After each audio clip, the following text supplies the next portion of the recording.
Premier has been a vocal critic of speed cameras. Speaking at an unrelated event today, he suggested cities look at other ways to slow drivers down.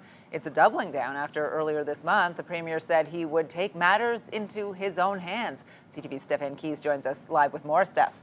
Patricia, Doug Ford, far from holding back today, accusing municipalities of price gouging taxpayers with these photo radar cameras. And we know many in the province are against them. We've heard of damaged ones in Stittsville, and vigilante action continues to damage or cut them down in Toronto and Vaughan, a city which has already announced the cancellation of its speed camera enforcement program. Today, the Premier suggested there were many more ways to slow drivers down, and he doesn't believe these cameras are an effective one.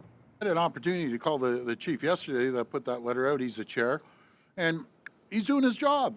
If I go to my doctor's and I'm eating this ice cream, he'd say, Doug, stop eating ice cream.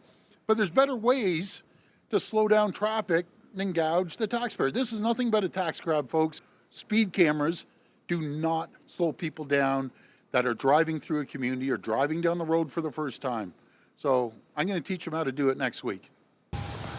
Now, if you're wondering about the ice cream in the Premier's hand, he was making an announcement in Markdale, Ontario, announcing $27 million in support for Chapman's ice cream. Let's address that issue. But let's continue now with this topic. Ford says it doesn't slow traffic down, these cameras. People slow down around cameras, but not through the community. He has suggested things like brightly colored flashing lights and speed bumps as more effective tools. Again, his message today was stay tuned. More will be announced next week. That being said, we've already heard from the province's transportation minister, who had earlier said this would become a Queen's Park matter if municipalities didn't get rid of the cameras on their own. Timing of how all of this plays out will be interesting, as Ottawa had plans to keep adding more.